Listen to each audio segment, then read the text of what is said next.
Assalamualaikum warahmatullahi wabarakatuh. Halo jagat auto semua, apa kabar?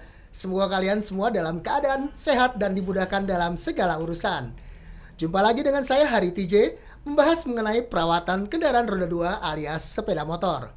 Nah, bersama saya telah hadir kembali pemilik bengkel Yomatic yang berlokasi di Jalan Meruya Selatan, Jakarta Barat. Selamat datang kembali Mas Sutar di studio Jagat Media. Apa kabarnya Mas? Alhamdulillah sehat. Alhamdulillah. Nah, seperti pada podcast kita sebelumnya, kita telah membahas soal perawatan kendaraan roda 2 nih Mas. Dan ada komponen yang kita singgung-singgung yaitu CVT ya. Apa sih itu CVT? Apa aja komponennya dan bagaimana cara merawatnya nih Mas? Assalamualaikum warahmatullahi wabarakatuh. Waalaikumsalam warahmatullahi wabarakatuh. Perkenalkan, nama saya Sutarno. Saya sebagai owner Yomatic, bengkel yang ada di Jakarta Barat. Selama ini teman-teman banyak banget orang menyinggung CVT.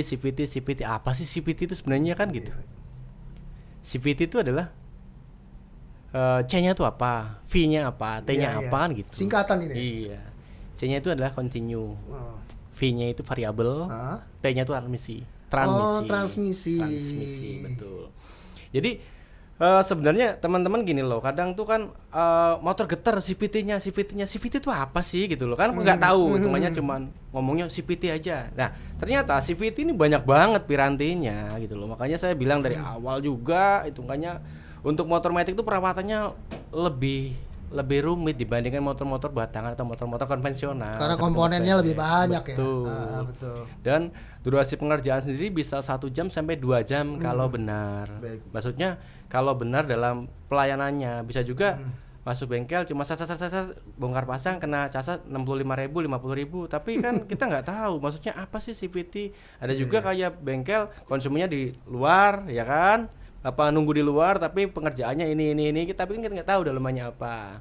Jadi pokoknya ini transmisi ya Mas, ya, cuman komponennya banyak. Komponennya apa aja banyak. nih Mas? Komponen mungkin bisa dijelaskan satu persatu mungkin. CVT itu kan sebenarnya kalau di motor konvensional atau motor batangan itu kan sebenarnya kayak gear set. Ya kan? Gear set itu ada rantai, ada gear depan, ada gear belakang kan gitu. Nah, di sini kita sudah bawa alat peraga yaitu CVT apa aja sih? Ternyata banyak banget nama-namanya, maksudnya banyak nama-namanya. Nah, kalau di istilah kerennya kan ini adalah rumah roller, kalau orang bilang kan orang rumah roller. Tapi kalau istilah kerennya itu kan Fastcom Movable Driven. Seperti ini. Nah, ini kan fast drive nih kipasnya atau lawannya ini. Jadi yang tadi itu tempat untuk naruh roller ya. Ini tempat untuk roller. Terus piranti yang lain ini adalah sebagai puli. Ini puli. Kan orang kadang udah bubut puli aja. Puli itu yang ini loh, puli itu yang ini gitu. Kalau yang dibubut yang apa? Biasa orang suka yang berubah derajat kemiringan tuh yang mana itu Mas? Di sini. Oh itu. Ini. Tapi orang ngomongnya betul. Apa namanya? Ngomongnya puli, udah rubah puli. Nah, salah kaprah itu ya. Nah, sekarang tahu nih. Jadi hitungannya macam-macam itu namanya. Dan di sini juga ada namanya kampas kopling, ada sliding ship, ada per sentrifugal, ada per CVT. Ini per sentrifugal seperti ini.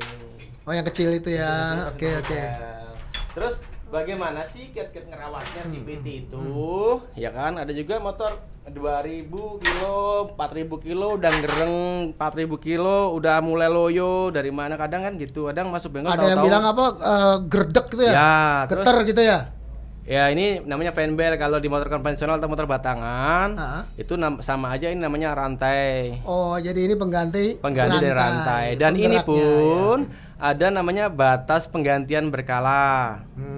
Caranya bagaimana buat tahu harus ganti atau enggak? Biasanya kan rutin sebenarnya 4 bulan sekali cek, atau misalnya lebih cepat, misalnya nih tiap hari dipakai, itu alangkah baiknya 2 bulan lah ngecek. Masalahnya kita nggak tahu kapan putusnya ini. Kalau misalnya putus, itu juga mengakibatkan kefatalan, sangat fatal. Kalau itu putus di tengah jalan? Kalau misalnya ini posisinya loss, motor masih bisa dorong. Kadang itu nyangkutnya di puli belakang. Nyangkut di puli belakang seperti ini. Nah, kalau nyangkut di sini motor bisa ngesot. Wah, bisa sampai begitu? Bisa banting.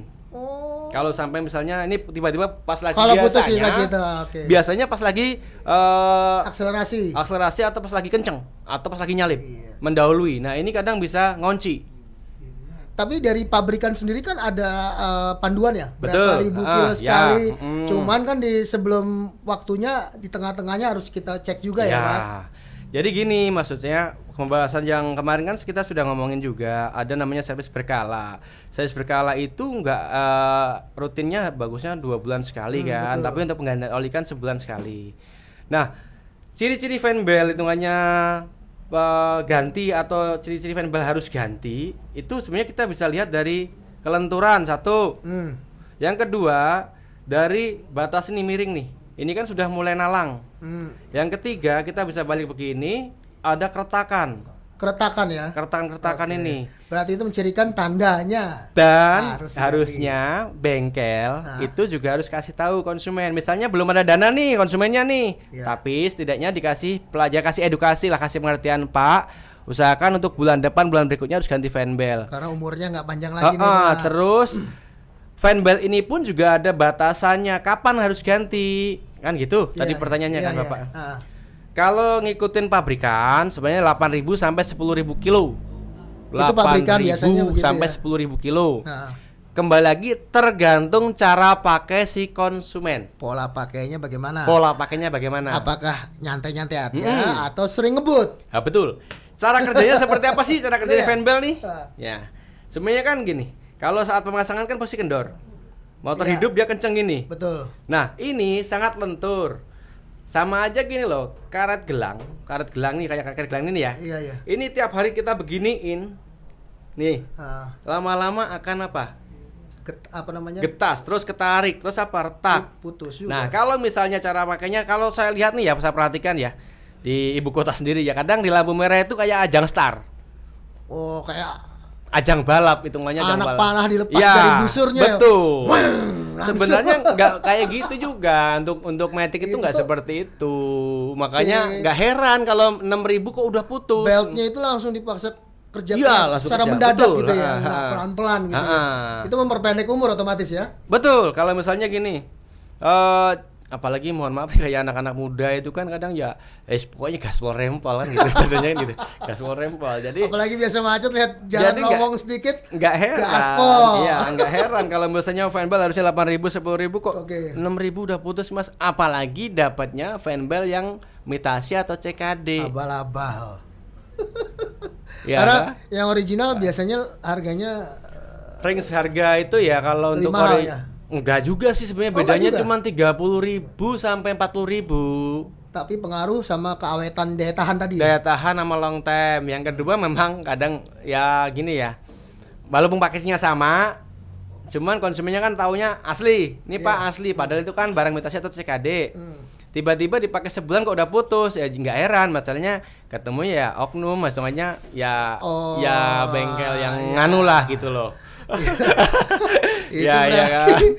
Dan gini ada juga nih teman-teman ini fan beltnya Beat FI, fan beltnya Scoopy itu kan hampir sama. Itu sebenarnya nggak bisa juga langsung, misalnya nggak ada barang nih langsung kita masukin ke AZL. Sebenarnya beda, meskipun beda. Bedanya di mana tuh? Bedanya satu, memang lebih ngeplek, dalam arti langsangnya itu kadang klak. Karena itu cuman beda panjang ya. Beda setengah sampai 1 mata lah. Satu mata dari ini. Panjang pendeknya panjang si belt pendeknya. ini. Terus dari tipis nih. Tipisnya si fan belt juga beda. Ketebalan fan belt juga beda. Terus kembali lagi ya, saya juga kadang ya debat juga sama konsumen. Bu, mohon maaf ini ganti di mana Pak? Ini ganti di mana? Ini bukan punyanya. Oh, pantesan Mas kok loyo, pantas Mas kok tarikannya. Ya kalau mau, ini kan masih baru. Tapi setidaknya kan udah tahu Ibu Bapak, tak gituin kan. Next time harusnya part yang diganti harusnya sesuai dengan motornya. Kadang misalnya kayak putus di jalan kan kita nggak tahu nih gitu ya. Iya sengsara iya. Terus ini sebenarnya kalau di kulit banyak nih kayak CVT. Ini baru belt banyak, aja ini. Waduh. Terus ada juga nih teman-teman. Kadang juga di engkol kadang nggak mau balik. Iya kan. Engkolnya. Selahan kakinya ini juga nih ada saran nih. Di engkol nggak mau balik, bilangnya nggak punya ongkos Mas. Bukan begitu. Di engkol nggak mau balik nggak punya ongkos. Iya kan. Mas nih dengkol mau balik nih gitu kan. Ternyata masalahnya sepele kalau tahu. Kalau tahu lagi. Ya ini kalau tahu. Karena kebanyakan kan teman-teman itu kan starter pagi kan langsung pakai electric starter ya. Tangan ya kadang nggak ngengkol. Kalau yang ada engkolnya ya. Kalau motor-motor sekarang kan sudah bisa dibilang nggak ada engkol semuanya, iya. Kan? Ngandelin aki aja ya. Nah, tujuannya engkol tadi adalah apa? Menyiapkan pelumasan di ruang bakar. Jadi biar nggak terjadi gesekan. Kalau misalnya gini, mesin semalam berhenti, otomatis kan oli turun semua. Kalau kita starter tangan, biasanya langsung gesekan kan ini. Karena langsung nyala mesin. Iya, langsung mesin kan. Nggak ada pancingannya dulu ya. Bisa juga 2-3 kali baru nyala. Iya. Iya kan, karena satu bahan bakar belum siap, terus pelumasan juga belum siap. Tapi kalau di engkol ini kan kulkas langsung jalan. Paling nggak 5 kali 6 kali engkol baru starter kalau misalnya untuk pagi. Berarti lebih bagus sebenarnya. Nah, cara perawatannya seperti apa? Makanya saya bilang alangkah baiknya 3 bulan sampai 4 bulan tuh bongkar. Kalau misalnya nih ya, teman-teman ya. Kalau misalnya engkolan misalnya nggak mau jalan, biasanya ini terjadi karat. Ini terjadi karat, seperti ini terjadi karat. Nah, ini pemasangan seperti ini. Nah, ini harusnya pakai gemuk dan gemuknya pun nggak asal gemuk ya teman-teman ya. Gemuk yang dipakai, gemuk yang dipakai di area CVT itu nggak asal gemuk. Karena apa? Di sini adalah panas. Gemuknya itu dengan temperatur suhu sekian derajat itu nggak ngeleleh.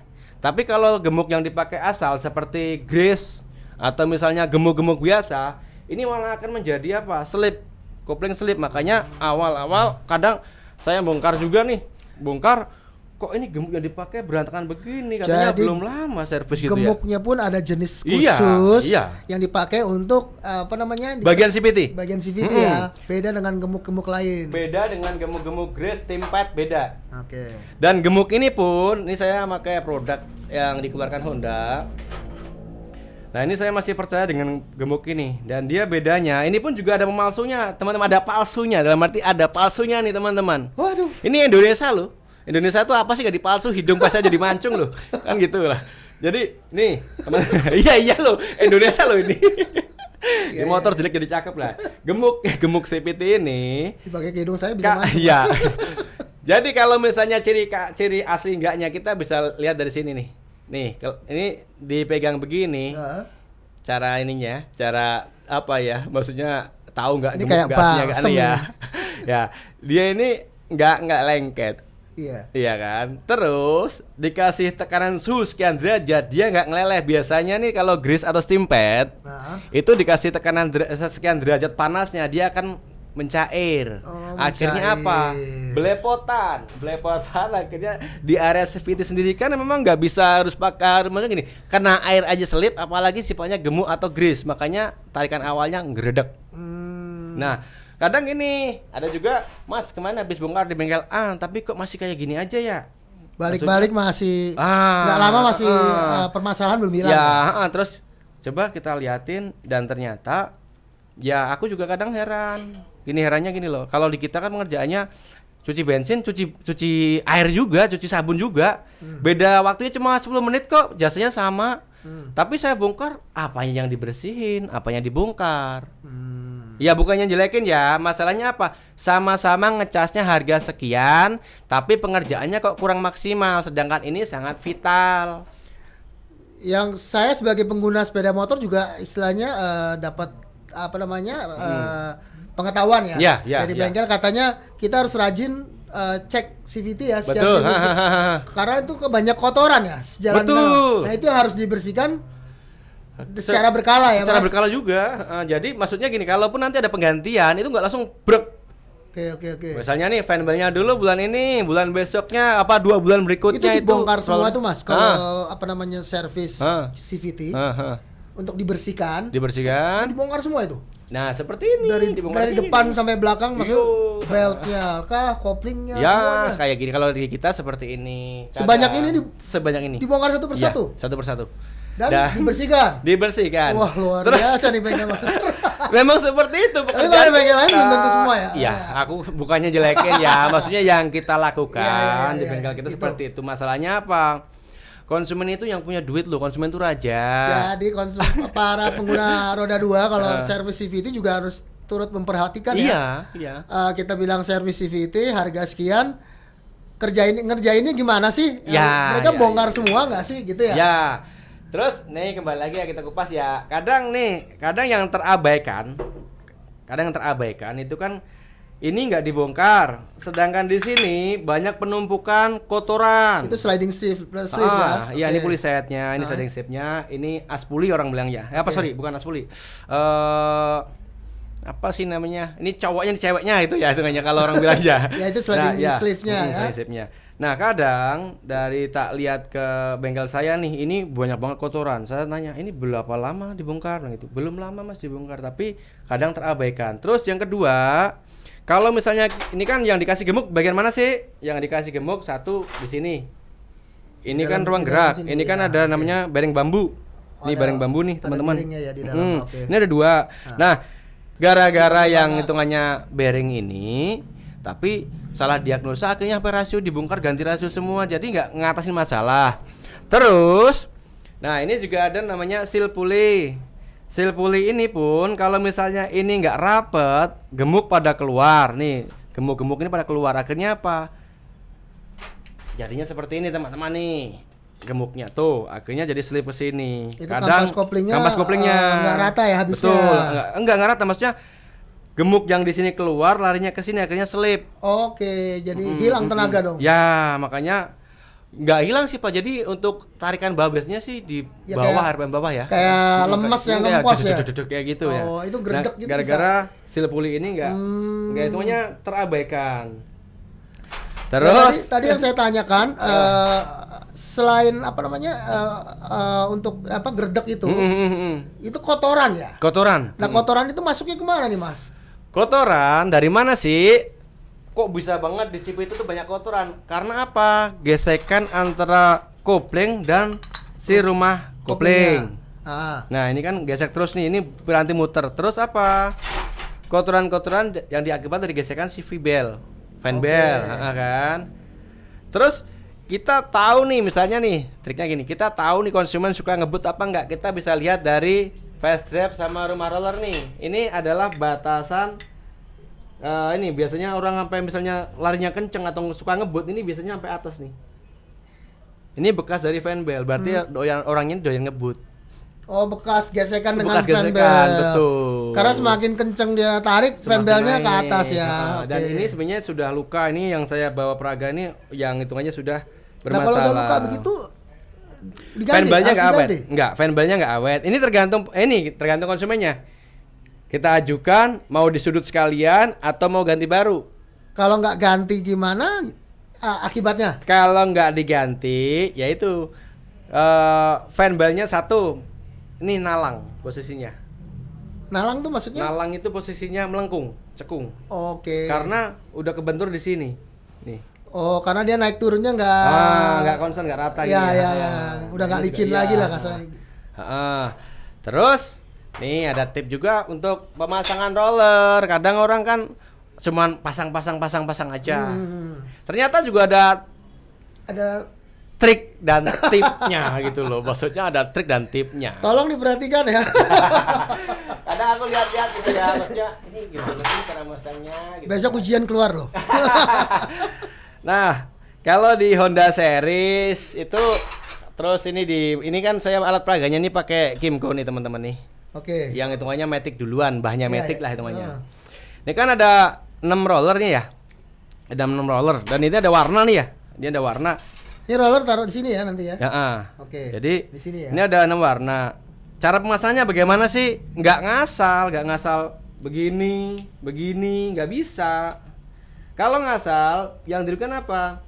Jalurnya si roller ini apa? Cepat terkikis, cepat aus. Jalurnya. Oke. Cara pemasangan yang baik dan benar seperti apa? Nah, kita lihat di sini nih. Ini lebih tebal. Ini nggak ada. Hitungannya nggak ada lapisan teflonnya ya. Nah, pemasangannya gimana? Searah jarum jam. Nih. 1 ngikutin nih. Jadi warnanya di depan. 2 ngikutin terus. Harus semuanya seperti itu, seragam. Betul, masalahnya apa? Nggak bisa bolak-balik aja ya? Nggak bisa, Le. Kalau bolak-balik piye? Ya motor lu yang rusak, Le. Kalau saya ya maksudnya nih ganti roller lagi. Iya, ganti roller lagi gitu lah maksudnya. Nah, maksudnya gini, pemasangan bener ya bener seperti sampean yang untung. Iya. Nah, maksudnya kalau misalnya masuk ke bengkel juga pasang-pasang aja. Nah, biasanya di Honda itu ada teflon yang tebal tipis. Kalau di Yamaha itu nggak keciri. Tapi kalau misalnya roller racing itu juga ada biasanya nih, ada tebal, ada tipis. Maksudnya apa? Daya geseknya ini pun juga mempengaruhi terhadap kinerja si roller. Iya. Terus ada tip lagi. Motor kadang kan penggantian kopling. Sebentar. Ini motong ya, dulu. Lagi Tadi kan ya. belt Mas Sutar udah ngomong sekian ribu kilo. Ya. Ya kan, harus bisa. Roller piye? Tergantung cara pakai. Nggak ada ribuan lagi. Nggak ada. Waduh. Iya, tergantung cara pakai. Ini pakai roller yang asli, gimana roller yang abal-abal? Yang roller harga 30 ribuan dijual 65. Gimana, Hah? Taunya saya harus ganti roller atau enggak? Makanya itu namanya ada perawatan berkala, kontrol. Tuh, harus kontrol, Iya, rutin, kontrol. tertib. Iya, begitu. Jangan eman-eman duit. Wah, gaya. Iya. Jadi ini juga ada tip lagi nih teman-teman nih ya. Nih. Kadang itu juga terabaikan, terlupakan kalau namanya bongkar CVT kok keluhannya konsumen kadang motor gerung gitu kan. Ternyata memang koplingnya ternyata satu udah tipis. Yang kedua, tipis nih dari mana, Mas? Nih dari ketebalan kampas, permukaan ini udah tipis. Terus kadang yang terabaikan ini ada namanya karet ganda atau karet pengganjal, karet bantalan nih ya, karet bantalan kopling nih ya.